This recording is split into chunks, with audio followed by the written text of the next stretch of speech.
Welcome to another Milepost of the V-Twin Life. We talk motorcycles, powered by those V-Twins, why we enjoy it, what they mean to us, and just why we enjoy the open road. V-Twin Life is brought to you by crashinclothing.com, also known as Crash Inc. on the World Wide Web. Man, Brad has sold a lot of stuff. You want to get some merchandise, you want to get parts, you want to upgrade stuff on your bike. He is a dealer for a lot of great companies, so check out crashinclothing.com and see what they got for you. Now, we got Wild Ass. You want to add some comfort to your ass? Man, Wild Ass has got you covered. They've got some you like. Use that promo code DWoods. Get yourself free shipping and put that ass in comfort. Can't forget Custom Dynamics, leading the world in LED lighting and LED technology. Man, these got some great stuff. You want to light up your life at nighttime? You want to be seen during the day? Hey, check out Custom Dynamics. Can't forget Lexan. These guys got some great comm units. I just got the new G16s. Man, you want to talk quality? These things are awesome. Loudspeakers, plus they got some air pumps, small ones you keep in your bike. They're ready to go. So check out Lexan. So now, let's get to another milepost of the V-Twin Life. Hey, what's going on, everybody, and welcome back to the V-Twin Life. Tonight we are hitting milepost 145 with Becky Tarts. She came highly recommended by Mr. K Solo, a good friend of mine who's been on the podcast twice now and got to know him years ago. And it's always fun meeting other people within the community that just really enjoy riding, enjoy the life on two wheels. And that's, for me, that's what it's about. That's why I started this and why I enjoy it so much. So tonight we got Miss Becky Tarts. So thank you for taking time out of your Sunday and coming and sharing some stories how you got into motorcycles. Yeah, thank you for having me. Yeah. No, this is fun. That's why I do this. It's the motorcycle community as a whole, I think is amazing. It's an amazing group, and it's a lot of fun meeting other people within the community. And I know it's probably like a broken record of people that really tune in, but it's why I do this. It's so much fun meeting people and building friendships through this little adventure that I decided to start a few years ago. And we just keep rolling, knocking down these mileposts. So we'll kind of get into this like I do a lot of them. How did you get into motorcycles? Where'd it come into life for you?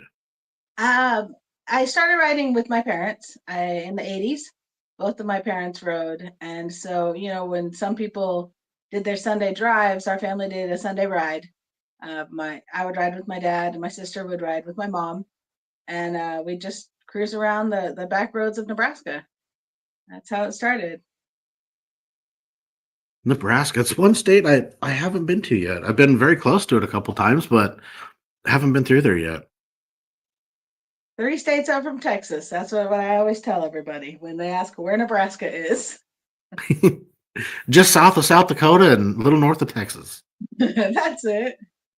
And then, so I grew up, riding with, like I said, riding with my parents. I was 9, I think, when I started riding with them. And then by my teenage years, Mom was the only one riding. Dad had gotten rid of his bikes and just stepped away from the whole family thing. And then I came to California and I met some friends and got into the Harley life instead of Hondas and Suzukis. Well, they're all fun to me. It's like, I don't care. It doesn't matter what people ride. We're all in it for the same reason, to have fun and just enjoy that time. And so it's cool, always hearing the backstories, how people find it and how they get into it and whatnot. It's a lot of neat stories that we all seem to come into it different ways. Some people, whether it's dirt bikes or, street bikes. And so it's a great entry point to find out, just how you got into it. So I know it's pretty cool.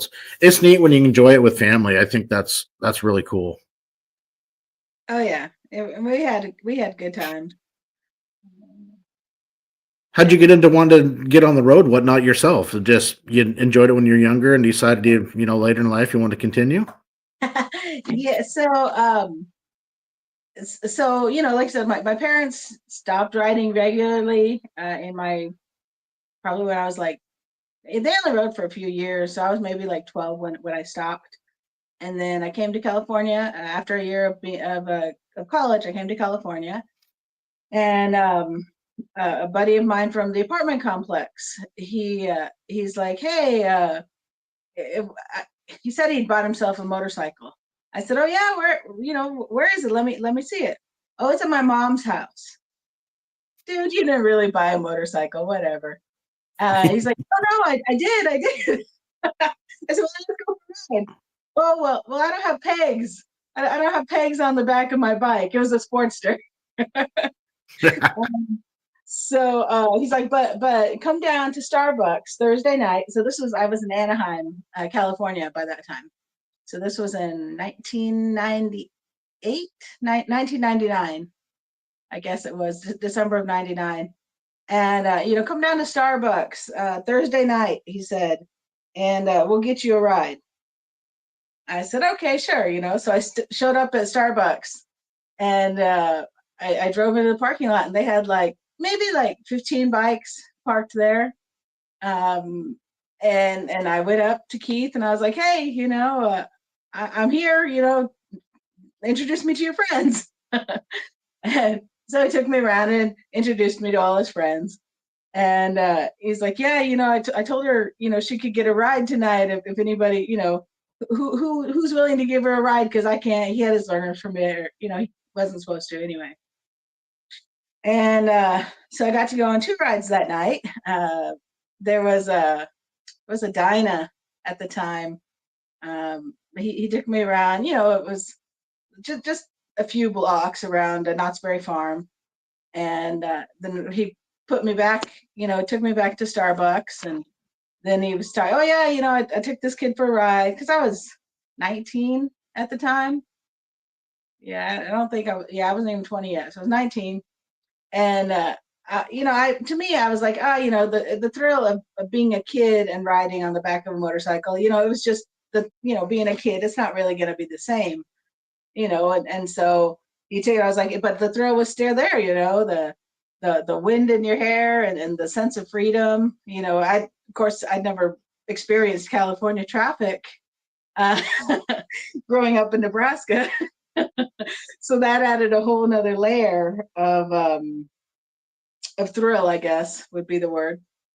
And so yeah, Roger took me for that ride, and then I went back, and Vic had a full dresser, and it was like the Cadillac of bikes. And he's like, oh, I'll take you for a ride. So I jumped on the back of his bike, and it was dumb, looking back. I didn't know these people. I didn't know what kind of riders they were. But Keith trusted him, so I was like, okay, I'll do it.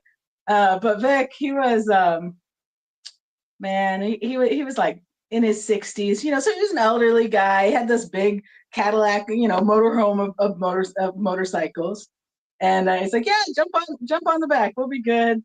And shoot, we did the whole freeway circle there around Anaheim. It wasn't just a few blocks, and we were probably out for like a half hour. And it was just I was hooked. I was like, okay, that I want to do it again. I want to get back into riding motorcycles. So that's how I started. They would have a ride. Well, first I had to call my parents because yes, I was in California. Yes, I had my own place, but I was still looking for their approval. And in Nebraska, Harley people were questionable. I had to explain to my parents how, I was hanging out with these Harley people and I was going to start riding, but they were like doctors and teachers and stuff. They weren't the hellraisers, that the stereotype allowed, I guess. Right. And we met at Starbucks. I'm like, come on. Yeah, nothing says a party animal like meeting at Starbucks on a Thursday night. Right. Well, it's like my wife comments, is anybody smart in their youth? Well, we all just want to have fun. Yeah, exactly. You're young and you're dumb. Just enjoy life. And so then it started there, and then they introduced me to a couple of their friends. And what they would do is they would meet at Starbucks on Thursday nights and hang out, but then they would actually go for rides on Sunday mornings. So the rule was you had to show up. Kickstands up was 9 o'clock. Show up with a full tank, and when you were there, you would figure out where you were going. We'd meet up at Gary and Barbara's house. Gary and Barbara Burton, and so they were my first couple that I that I knew in the Harley world who rode motorcycles. And yeah, shoot, Barbara at that time, I think she was in her late 70s, maybe. And Gary was just a few years younger than her. So to see them, ride, and they were two up on a souped up Sportster. But Gary could, he was shorter, and that was what he could, handle. And it just inspired me, if they were still riding, I wanted to ride. And I got tired of waiting for a back seat, is why I got my license. Because it's one thing to have your own motorcycle and be able to go, or you have to hope that somebody doesn't have their wife that Sunday or their new girlfriend. I was just a kid. I was like a kid sister to everybody. So, of course, the girlfriends and the wives took priority over the Yeah. kid sister on getting a ride on the back of the motorcycle. And so, yeah, I got tired of waiting for a back seat, decided to go get my license. And I started small. Actually, I never, I didn't, I had my license. Well, I took the course. So I had to get a helmet, I had to get a jacket, I had to get boots to take the rider's course, but I didn't have a motorcycle. But the class had them. We had us on little Honda or Rebels, little 250. Oh yeah, the little Honda 250 Rebels. Rebels. And because I'd always been on the back, I had no idea what to expect in riding. And so you go through the course, and then you go through the in class, and then they take you out to the track for a couple of half days of riding, and you do your little circles and your figure eights. But it took you from just basically pushing the motorcycle around and getting used to the feel to actually switching gears. And I couldn't get the clutch. The clutch gas thing, it wasn't working in my brain, because I barely drove a stick shift, let alone having to move this machine but with my hands. And so I was asked, I failed my first course. I failed the first time I took the class. They said, because I couldn't get the clutch shift down, I was kind of doing like little hops in the track, just because I was releasing it too quickly or whatever.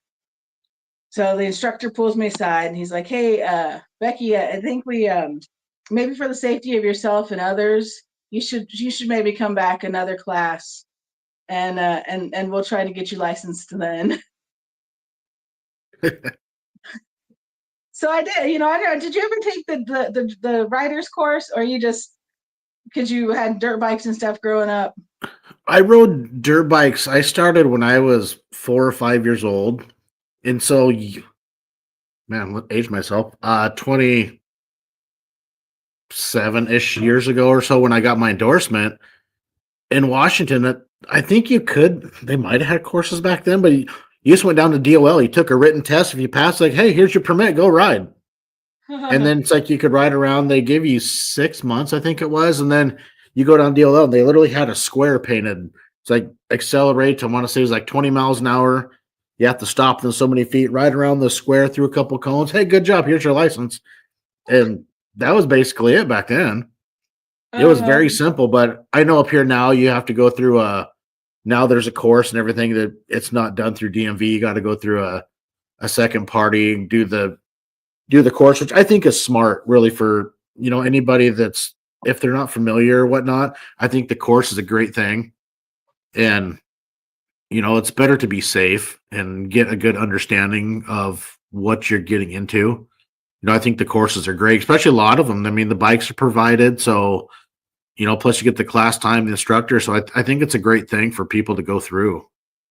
And I know even up here now they have advanced ones where some people, I know guys that have ridden for years, have signed up and went and took the advanced riding courses. And they're like, man, I never thought of some of the stuff they taught. And, so they actually learned some stuff from it, which I think is really cool. Yeah, the continuing education is it's good just to get a refresher. And in those advanced courses, you take your own bike and you do those, the maneuvering and stuff. It's not some little bike. You have to actually take the bike that you ride, so you're getting the experience during the course. So I got to do that a few years back at the Honda training locally. They wanted Black Girls Ride to come out, and so I got to be one of the. I think we only had like 6 girls that day because it was the middle of the week, kind of last minute. And I said, sure, I'll go. Take my bike and got to go have fun with the girls out there on the track for the advanced riding. It But was got Dylan Dyers watching. Dylan, he's a great guy to Minnesota. So when he did ATV training, the most experienced had the worst habits, which is true. I can 100% understand that. oh yeah, well, and so that's why I tell any new rider, like, oh, will you teach me? No, I won't teach you. Heck, I'll even pay for the class for you to go, but I won't teach you because the skills that you learn at the class, they take you everything, and then you build upon it after that. So I'm a super, super, super advocate for taking the classes, whether it be Yeah, I beginner. agree. The MSF courses are great for anybody. Mm-hmm.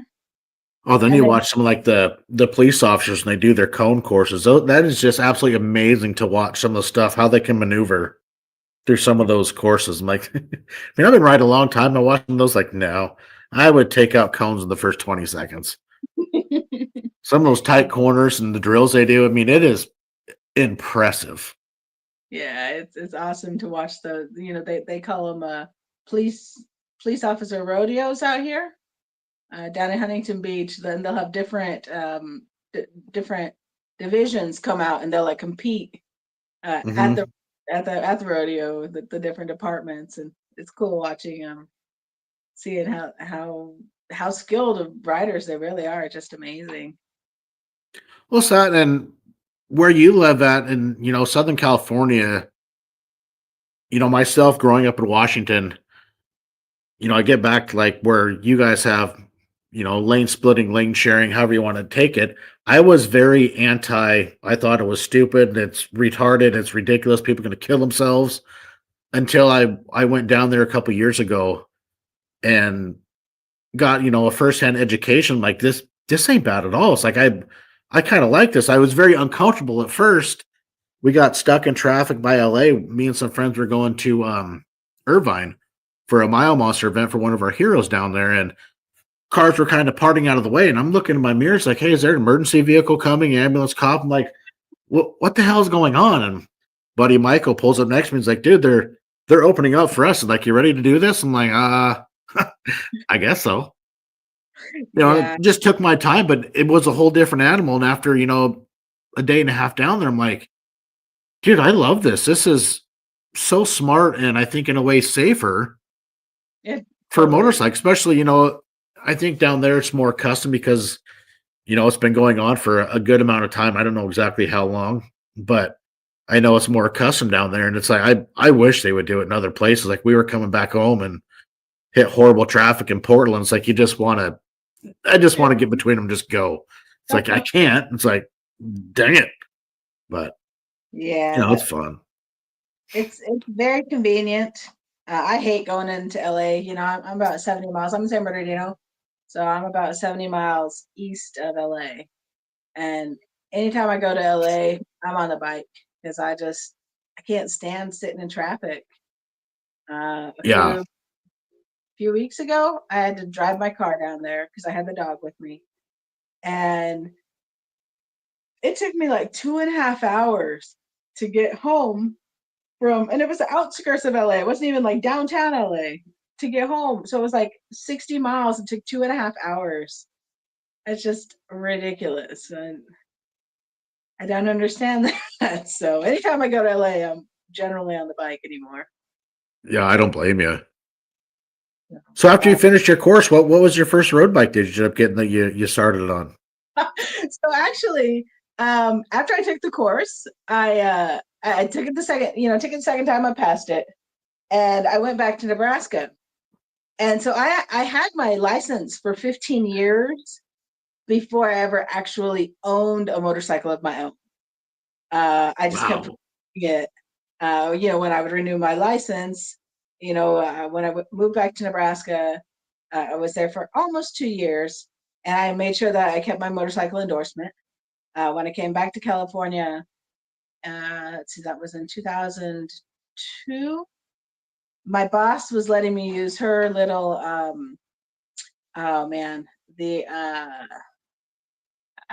what was it? A Buell Blast, a little 650 Oh, Buell, okay. all plastic body. You drop it, no problem. You can repair it. And so yeah, she had a 2000 Buell Blast, and she let me ride it around. So that's how I started getting my actual experience on motorcycles, is riding somebody else's bike. So I was on her bike. I was riding pretty regularly when I met my husband, or my boyfriend at the time. And so when we got pregnant, I stopped riding. So I only rode for a couple of years, maybe a year and a half, and then I stopped riding.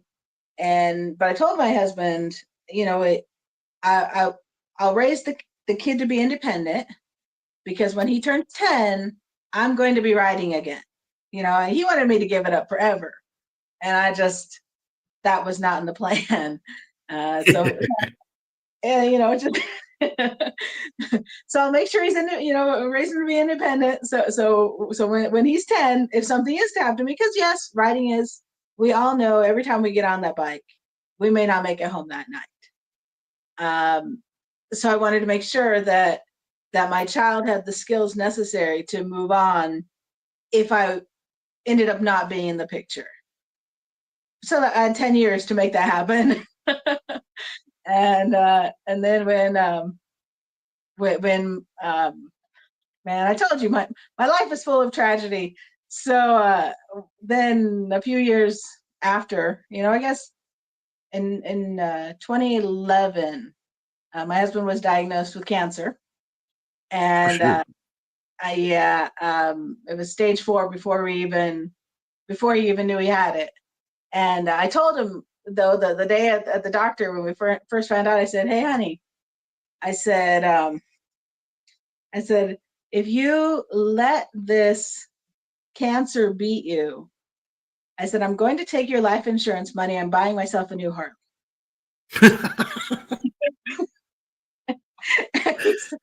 Like hell you are.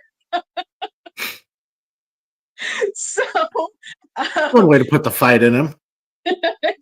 for 3 years, man, for 3 years, he made sure. And for him, and it wasn't until after, and I guess we hadn't really talked about, where my writing experience was. But he thought that my experience had all been in Nebraska. In my writing experience, I said, no. I said, I never rode in Nebraska. I was on the back of my parents' bike, but I never rode in Nebraska. All of my, my in the seat experience has been on the roads of California. And so, he put him a little bit, more calm, I guess. But yeah, so it was, 11 years ago yesterday, Willie passed away. And, but he I'm popped into, sorry. thank you. And then then I had to reconsider, yes, I am a person of my word. Yes, I said I was going to use life insurance to buy myself a brand new Harley. But our son wasn't 10 yet. AJ was 9 at the time. And now the stakes are even higher. I remember the night my husband passed away. I was angry. Of course you're angry and sad. You have all these emotions going. But the selfish part of me was, now I can't ride because AJ's already half an orphan. I couldn't, I didn't want to take that chance on, because he was down a parent. And so that was a lot of soul searching to go back and forth and figure out, is this something I really, really want to do? A few years prior to that, my dad had moved out to California. He brought his full dresser with him. So AJ was familiar with riding with my dad. And, but I wasn't willing to take the chance that, something were to happen to me too. So I had to Which is do very understandable, and it's an aspect I know some people might not ever think of or realize when they're in that situation, Mhm. mentally, and to go through everything you went through and then, decide, "Hey, do I still wanna go down this avenue?" It's something, I mean, I'd never considered or thought of, but then I guess you're not gonna think of it until you're in those Patient. shoes. Yeah. So I was a wreck. I wanted to ride, but I didn't want to take that chance. Um, but just for fun, a few months later, so this was February, I guess it was like maybe 6, 7 weeks later, March 23rd of 2014. I 7 days after my birthday. Oh yeah. So we went down. I joked with a friend of mine the day before. We went and did a beach cleanup, and she's like, "So what are you going to do? What are you going to do today?" When we dropped her off at her house, what are you going to do later or something? I said, "I think I'm going to go buy a Harley." She's like, "Yeah, whatever." Just for fun. We did go down to the dealership, and I walked in, and there was this beautiful Sportster sitting there. It was a baby blue, big blue pearl is what it was called. Big blue pearl. It was like a blue with a metallic fleck to it, and it was a Sportster 1200. And I was like, man, I really like that bike. And AJ, so he was 9, and I said, when he got to be 10, I was going to buy myself a motorcycle. Um, so I talked to him, sat him down. I was like, look, baby, grandpa rides. Do you like to ride? What do you think about me starting to ride again? And he was a very thoughtful kid. So I was like, well, I guess as long as you're careful, it would be okay with me. So we went down that, like I said, we were at the dealership, and I wanted, they had just come out with the Sportster touring bikes. So they had like the windshield and the bags and a different transmission or something on it, for like longer hauls. I don't remember what the difference was. And this blue bike was a 1200 custom. So it Mhm. had the spoke wheels, and it's just a sharper looking bike in my opinion. And I hated those peanut tanks, and Yes. this one had the bigger tank. So and it was in blue, which was my favorite color, but they didn't have any of the touring ones, which is what I was really interested in, at the dealership. And I said, I really, I want a blue. I want the blue in a touring. So they're like, oh, well, we can order you one. And they showed me, the blue that they had, but it wasn't really a blue. It wasn't like that beautiful blue that I saw sitting on the showroom floor. It was like white with like blue around the inside of the tank. And I didn't, yes, it had the bags. Yes, it had the windshield, but it didn't have the, Didn't have what you wanted. what I wanted. Yeah. Um, so I was like, nah, I'll think about it. So as I started walking out, um, I'll think about it. That's those are famous last words. And one of the newer sales guys, he comes running up to my sales guy. He's like, hey, uh, why don't you tell her we could customize that one that we have here? And I was like, what do you mean? I said, yeah, what if we can do everything that the touring has on this Sportster? Uh, okay, tell me more. So that's what we did. I bought that bike. I bought it with the saddlebags, the windshield, and we needed to order a backrest because I knew that AJ would be riding with me. And so I walked out that day and I bought myself a Harley 2 months, 2 months earlier than I said I had, 11 years prior. And a month and a half after, I told my husband what I would do if he passed away. But that bike was my therapy. I can understand. I would drop AJ off at my dad's out in the desert for a weekend, and I would just hit the road. I mean, that little Sportster, man, it went a lot of places I went a lot of places on it. And for me, it was, I could just, it was my ride away from reality. I didn't have to be at home if I was on my motorcycle. I didn't have to see the emptiness, feel the emptiness when I was out on the road. Yeah. So, and then the week after I bought mine, I bought mine on a Sunday, and I told my dad I bought myself a motorcycle, and he didn't want me to ride by myself.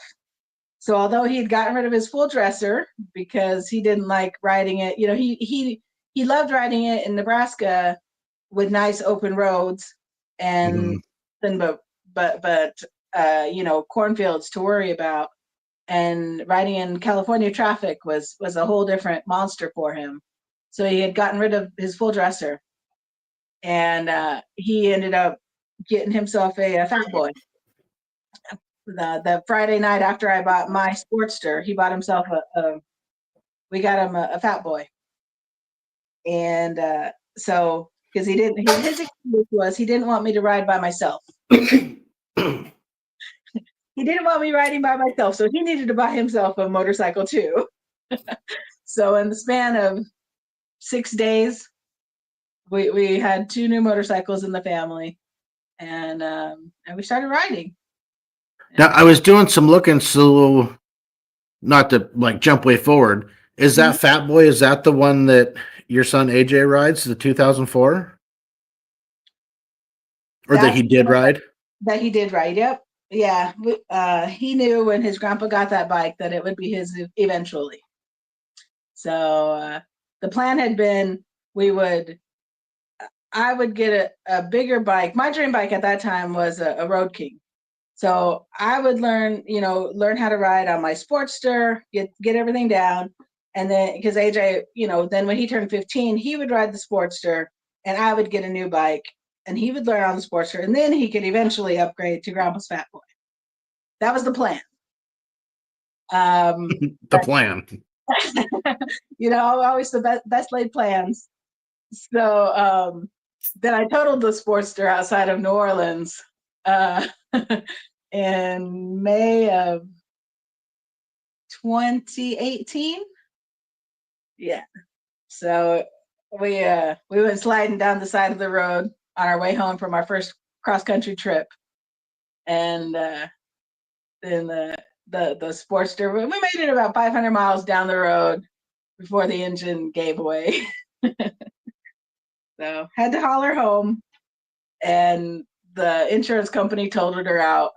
Ended up being the flywheel had gone, it kept spinning, but it was spinning at an angle. So it bore a hole in the engine. Oops. Yeah, that'll kind of ruin things. Yeah.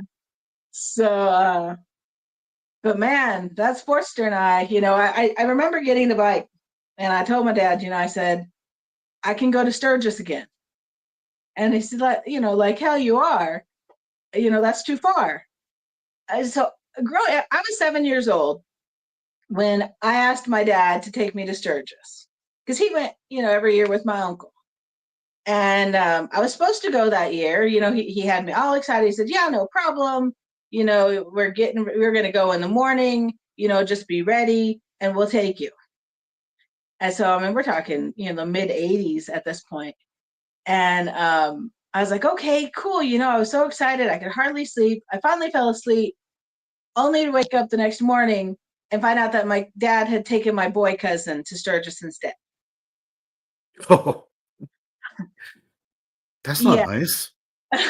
So he and my uncle had taken two of my older boy cousins to Sturgis with them and left me behind.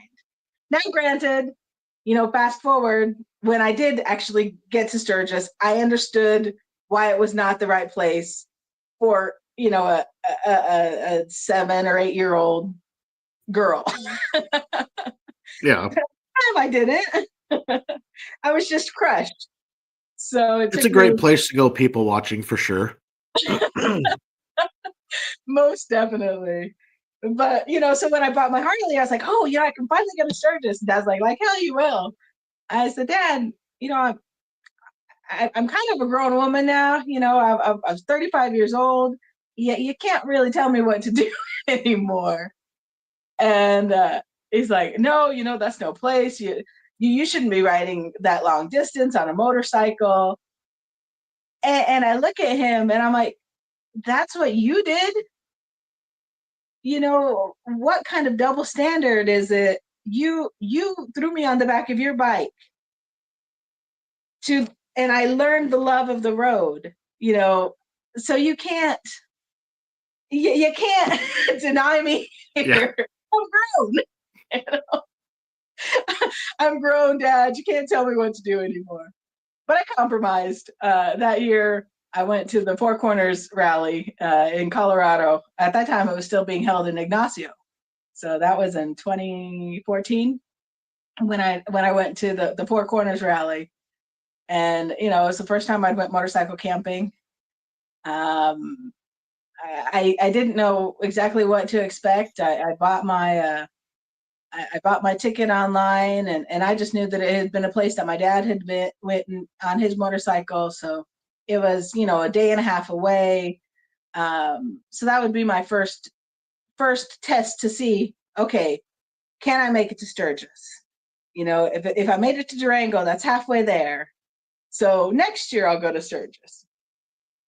So that's what I did. I did Four Corners in 2014. And in 2015, I made my first trek up to Sturgis on a motorcycle, on my Harley. I was fortunate. I had friends in Nebraska who went up every year, and so I just really had to show up with my sleeping bag and a tent, and they had everything else we needed to go camping. And I just met them up there, and that was our. So in 2015, that was my, that was my ultimate goal. Oh, Sturgis, that's the biker heaven where I want to go. The the Mecca.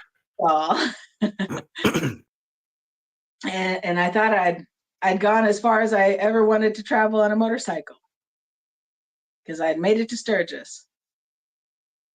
But then in 2016, I attended the Beautiful Bikers Conference in Long Beach, California, held by the Black Girls Ride Beautiful Bikers. And I met women who had used motorcycles across the country. They rode their motorcycles across the country. I met women who were riding in other countries. And I looked at them and I didn't see why I couldn't be like them. Why was Sturgis my ultimate destination? That was only halfway across the country. Why not go all the way across the country? So that's where my long distance riding began, was at that Beautiful Bikers Conference. That's where the bug set in. Mm-hmm. Oh yeah, we like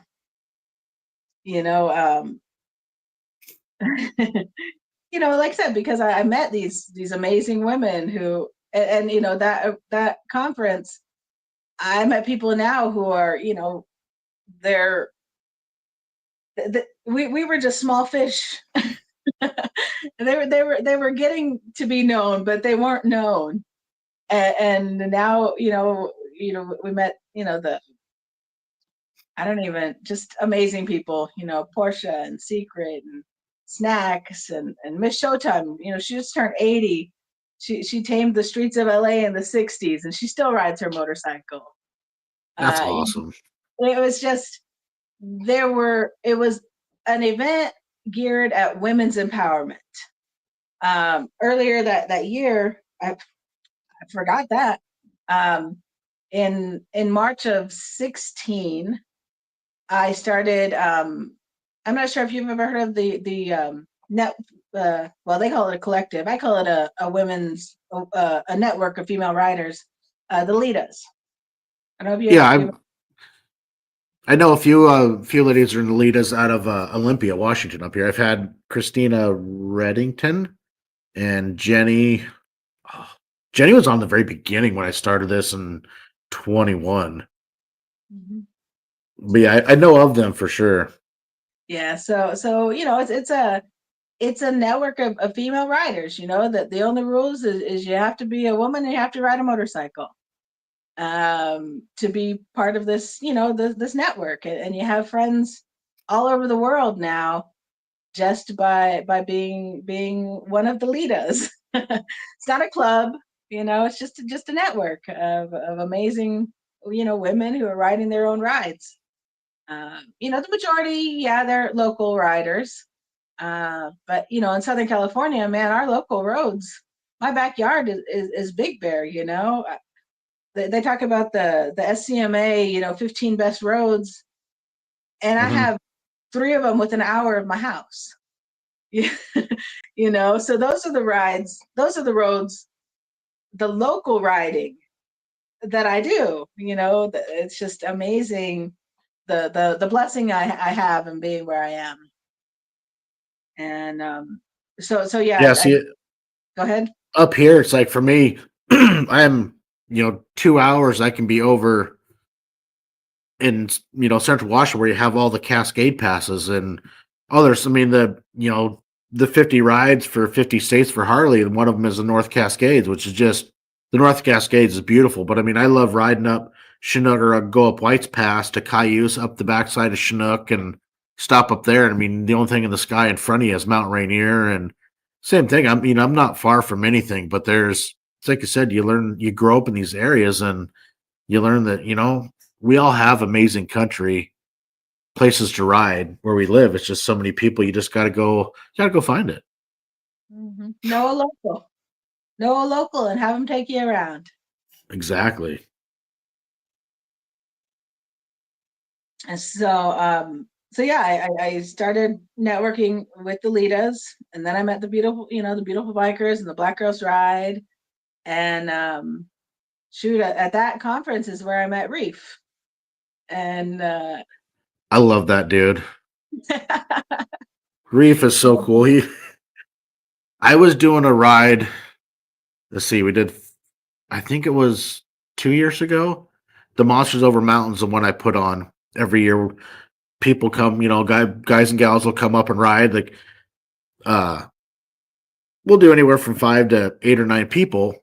Well, we were doing one run. We went through Washington, Idaho, up around Montana, and we were having bad fires. And we were leaving Spokane, heading west. It was like 6:30 in the morning, and I was, I don't know, 30 miles west of Spokane. And it's, like I said, I probably was 6:30 in the morning. And all of a sudden, my phone rings, and I got my helmet comm. Like, what's going on? I look down. It's Reef. I'm like, what the hell? I answered the phone. He's like, where are you going? I'm like, we're heading to Western Washington. He's like, I'm like 30 minutes behind you. Let's go have lunch in Bellevue. I'm like, dude, if I had time, it's like, we're trying to get this bun burner in. And it's like, dude, we're going a little south of Bellevue. I said, but another time, because he was on his Four Corners run that year. And it was just crazy. It's like, he said, yeah, I was watching your spot Wally. He goes, I'm not far behind. I'm like, holy crap. This is freaking funny. Then, I motioned to Shell. She got next to me, like, Reeves, he's behind us. And it was funny. yeah, he's a good dude. He's the one who so from the Beautiful Bikers Conference, then Reef connected me with the Have Iron Will Travel page on Facebook. And basically it starts out, it's just a way to celebrate people crossing state lines. The 20-foot, we give out a patch for those who've crossed 24 state lines. So basically half half of the United States, the continental United States, Yeah.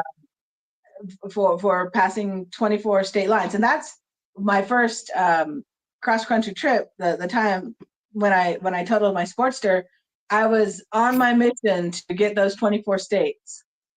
Because I'd been, the 9 Western states that are half the country, but I hadn't been into any of those other states.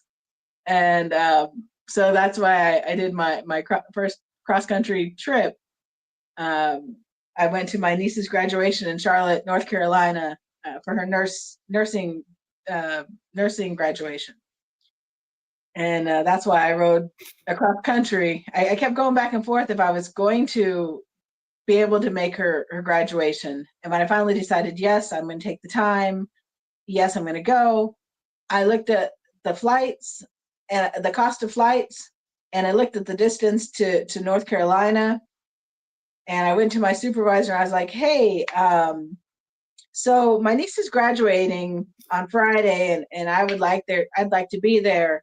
And flights are really expensive. So I'm just going to take the week and I'm going to ride my motorcycle out to see her graduate.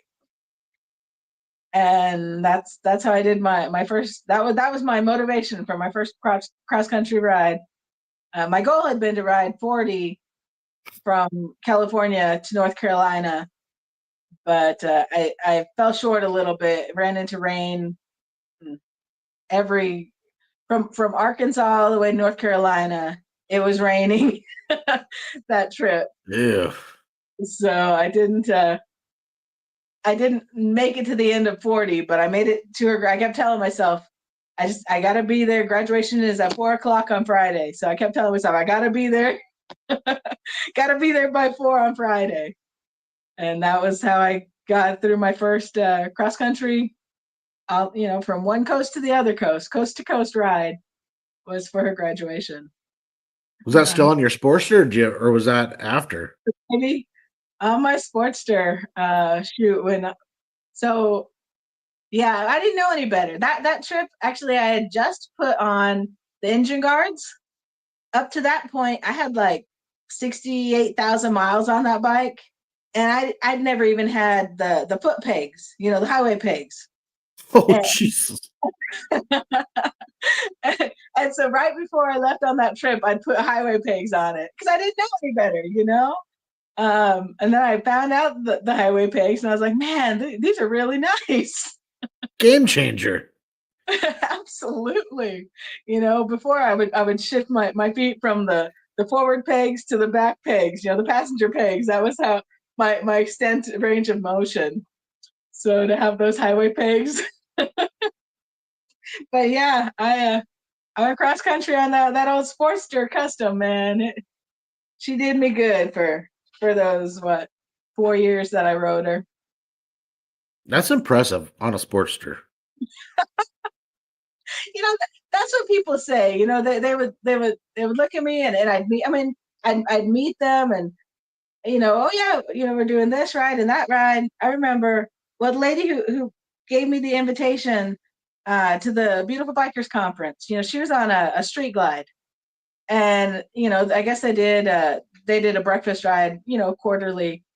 And I said, let me know when you go. I want to participate. And she looked at my Sportster, and she had all her friends had all these big bikes, and I said, I'll keep up. I'll keep up. Don't worry. So that little Sportster, man, I remember.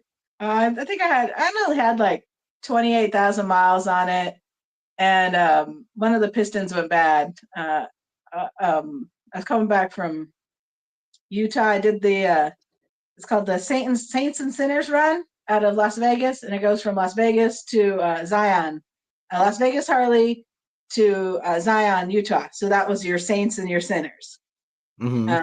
And they do it in June of every year. They do that one and the Frosty Balls one. So it's the same route, just the Frosty Balls is in January and the Saints and Sinners run is in June. So I was coming back, and I the piston, went bad. It started leaking. So I made it back to Riverside to my dealership, and I remember the service writer. He's like, Becky, before I write all this up, and I mean, it was covered under, under the warranty, so that was no big deal.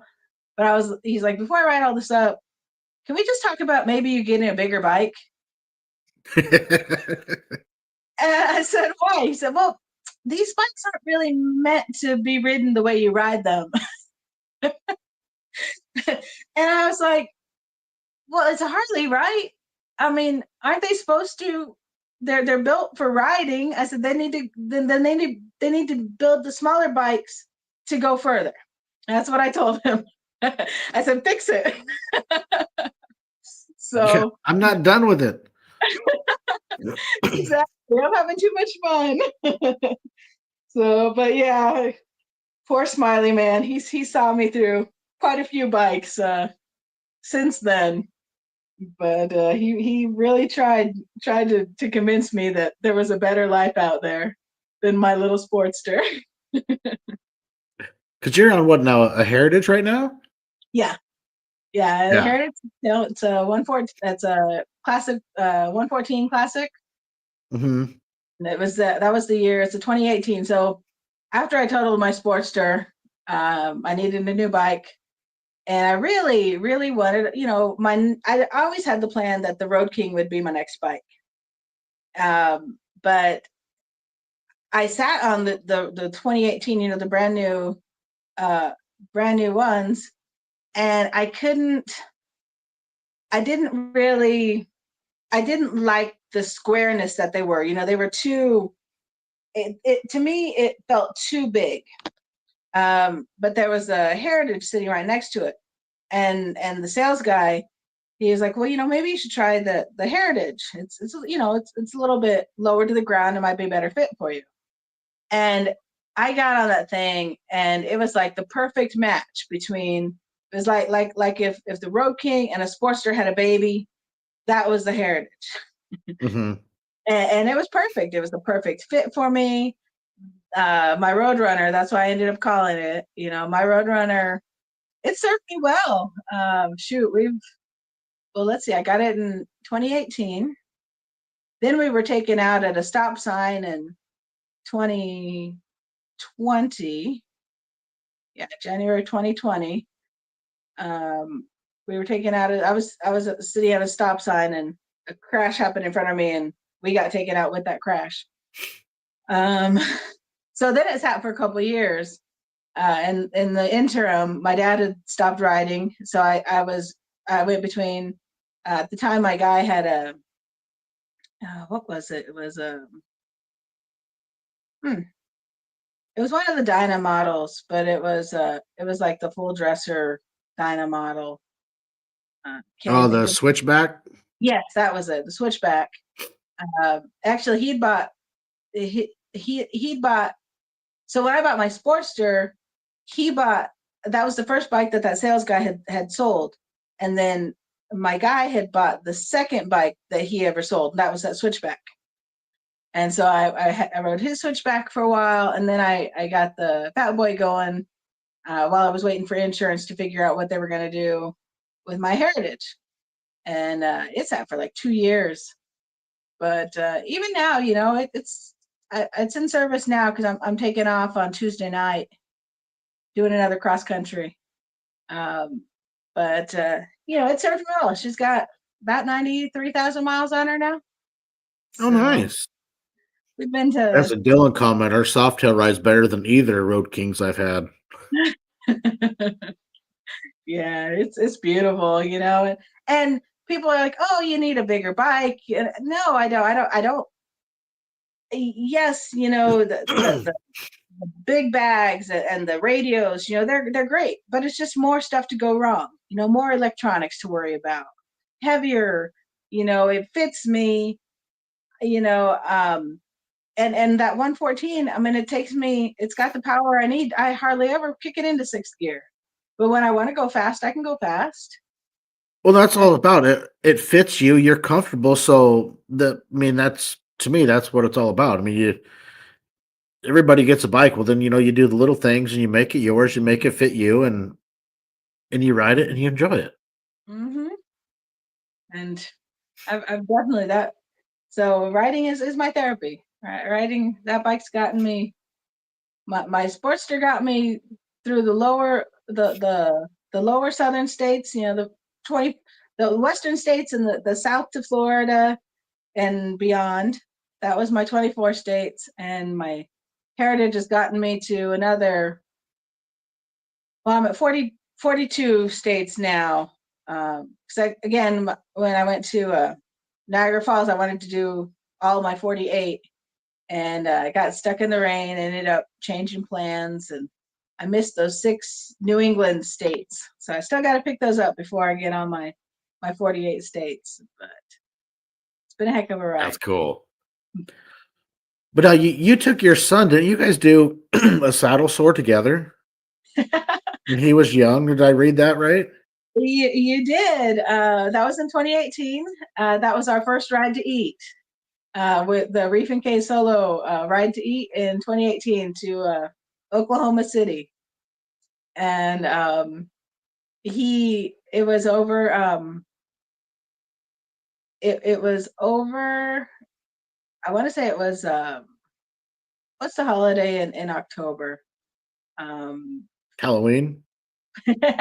No, earlier in the month. Oh my goodness. Let's see. We have Veterans Day and as a Not gonna look. Columbus Day, I think, is in October, right? So, I don't know. I'm looking. So yeah, Columbus Day. Yeah.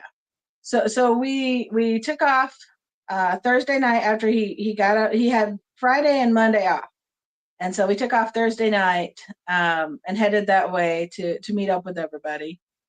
And yeah, he jumped on the well. That's why I had to get a backrest. He was my passenger from, well, pretty much the second week after I had the bike, my Sportster. He was my little passenger. He grew up at 9. He was on the back. I think people, when we'd show up to places, they didn't recognize me. They didn't recognize the bike, but they recognized that little kid who was riding on the back of that bike. So he got a little bit known, through the local riding community by being that kid on the back of the bike with his mom. So, but yeah, so in 2018, I asked him. I said, my long distance riding friends are doing this, this ride to eat. We're gonna go break bread, have lunch with everybody, and then come home. I said, now it's gonna be a long ride. I said, but if you do it, you're gonna be pretty. You'll earn your Iron Butt Association, brag rights. And he said, okay, I'll do it. So he got it. I had him outfit him, and he had his chaps and his vest and his helmet and his gloves and his leather jacket. And this kid, if he was going to be on the bike with me, I wanted to make sure that he was as equipped fully as I was, because again, it was risk, there was risk involved. Right. And he knew that going in, that if anybody could tell me not to ride, I would have accepted him saying, Mom, I don't want you to ride. And I told him, if, at any time, if you don't want me to, because I was supposed to go to the Ride to Eat in 2017. And I was getting all my stuff together. I was loading up the bike for that weekend. And he came up to me. He's like, Mom. Then he still called me Mommy. He's like, do you have to go this weekend? And I said, well, no. I mean, if you don't want me to go, I don't have to go. And so I didn't go to the Ride to Eat in Kansas City because AJ he asked me not to go that weekend. And so I didn't go. And then we ended up going.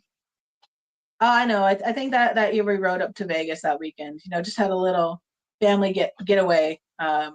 Went out to Death Valley. Did a little getaway that weekend. Anyway, we rode, but I didn't ride by myself because he asked me not to.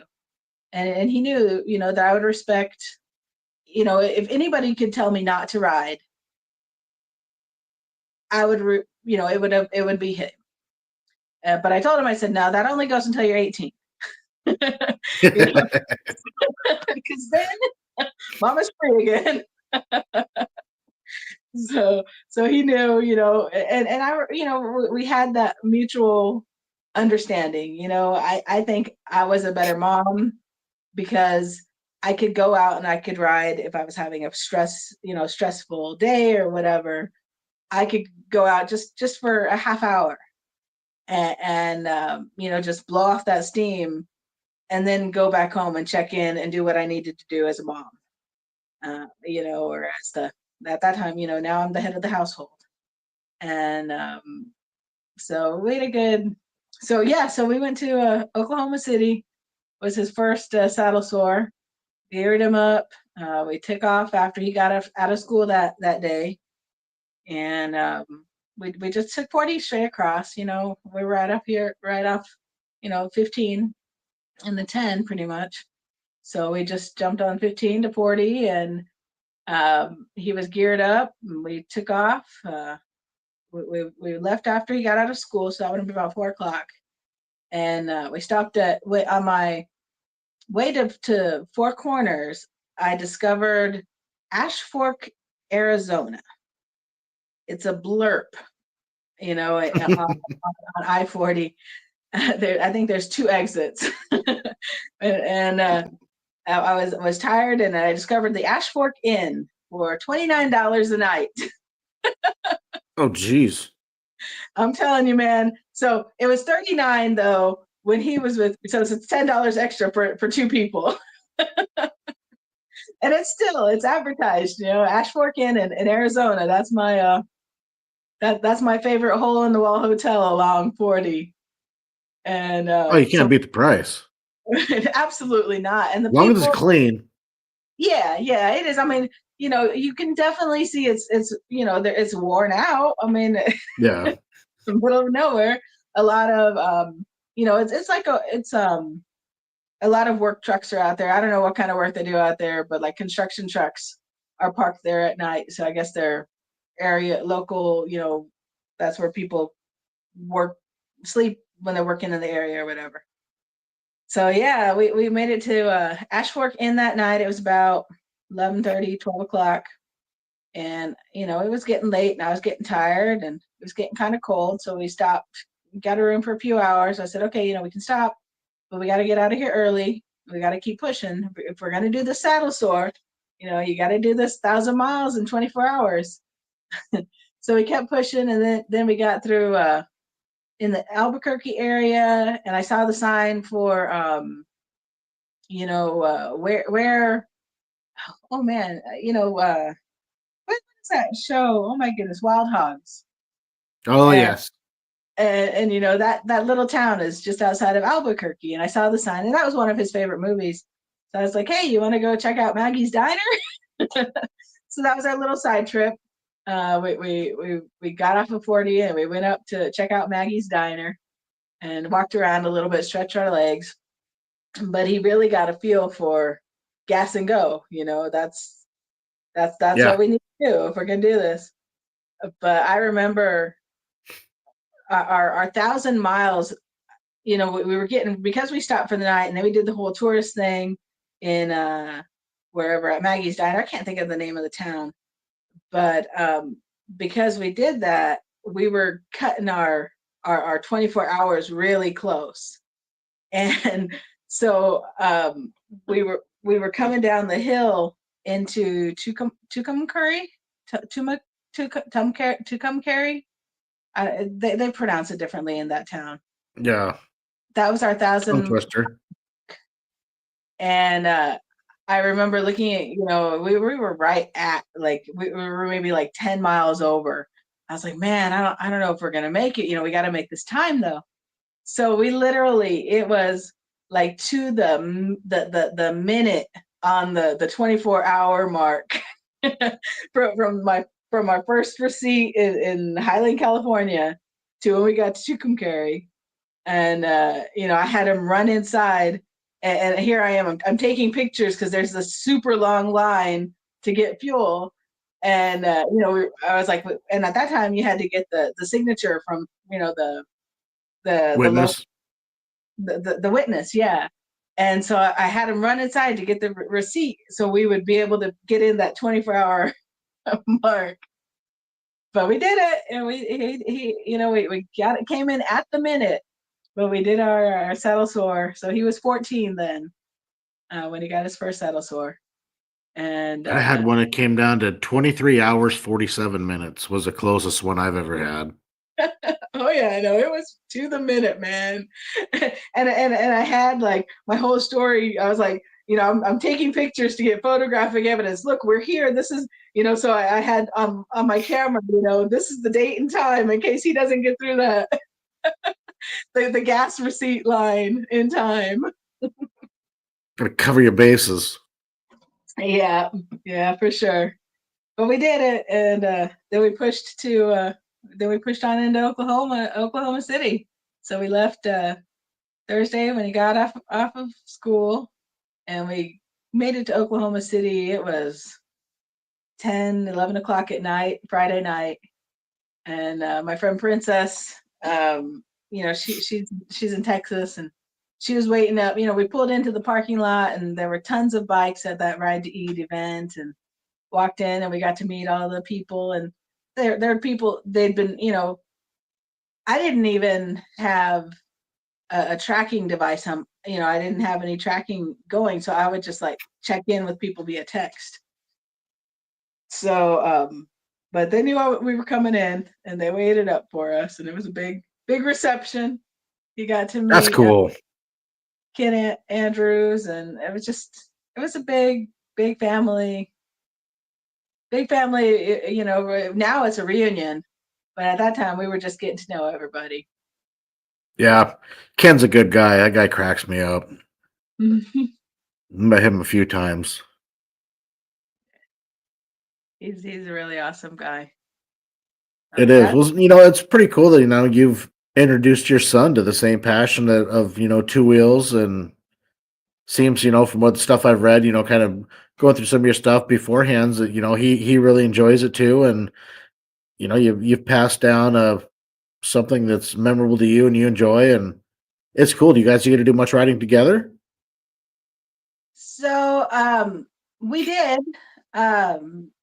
AJ actually, he was riding his motorcycle on his way to work last 2 Mays ago, May 17th of 2023. He was riding his bike on the way to work, and he got hit by a car. Ooh. And he didn't make it. Oh, So, shoot. but up until that point, yeah, we. I'm sorry, I didn't know that part. It's all right. Like I said, my life is full of tragedy, but the motorcycles is, like I tell people, when I'm out riding, the conversations that I have in my head, and the emotions I can let out, I pull up to a gas station, and my eyes are burning and running, but I'm not crying. It's just the wind in my eyes. That was always my excuse. That was my therapy, though. Yeah, he lived his life. He enjoyed every minute, and he was I got the passion from my parents, and I gave him the riding passion. He did what he loved. What we all know. Every time we throw our leg over that bike, we may not make it home that night. So you just gotta love on your family and your friends while you're here. Very true. Very, very true. know how to end our story. Yeah. But no, yeah. It's okay. It's his memory still lives on. I went back and forth on if I wanted to bring the fat boy back to life, as a tribute to my dad and to AJ. But I didn't. A friend of mine said it best. He's like, the angel of death caught up to that bike, Becky. You don't want to hold on to that anymore. And so, Good point. We let it go, and now we just we remember him when we ride. Absolutely. Anyway, so next up, Yeah. I'm I-10 end to end again. I hate I-10. Well, I love I-10 through Arizona and New Mexico. I even love it through Louisiana and Alabama. I don't mind the But panhandle. Texas. It's just that continent of Texas going across the I-10. Been through Texas one time, and holy cow, does it take a long time to get anywhere through that state? It's so freaking big.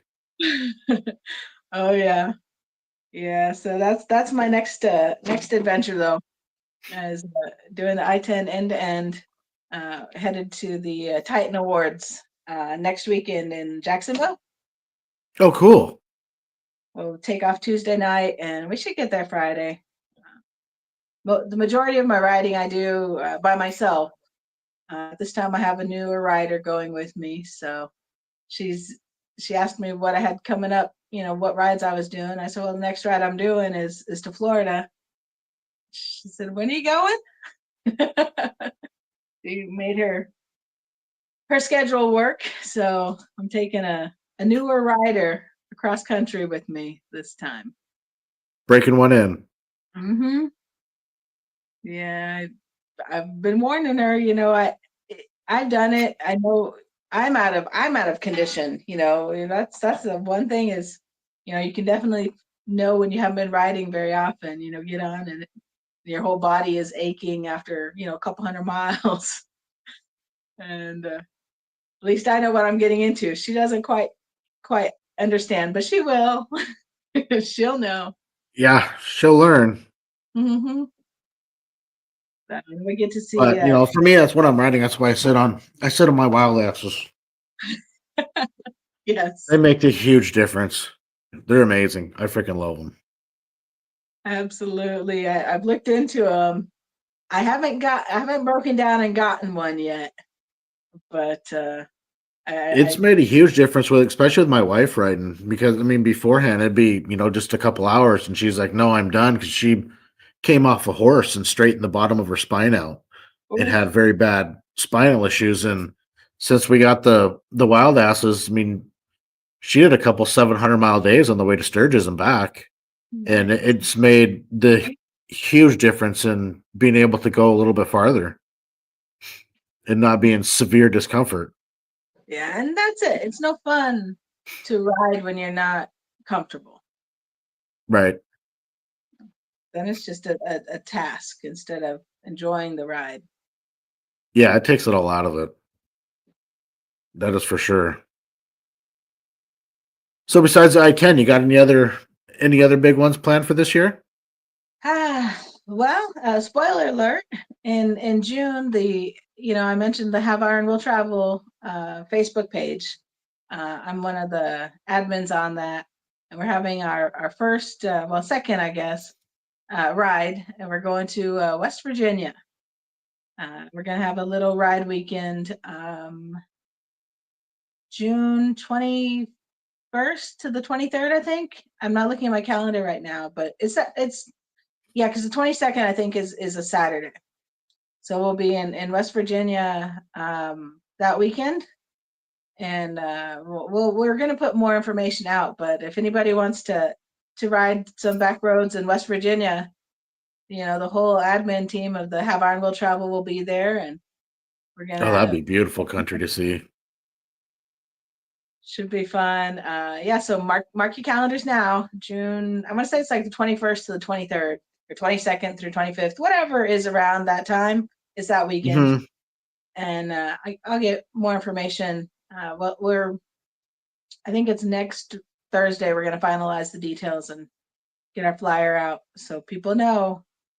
Come and ride with us. Should be a good time. And that trip, my plan is I'll leave the week before and then head up and pick up those 6 New England states that I haven't got yet before I come Oh, there back you go. Virginia.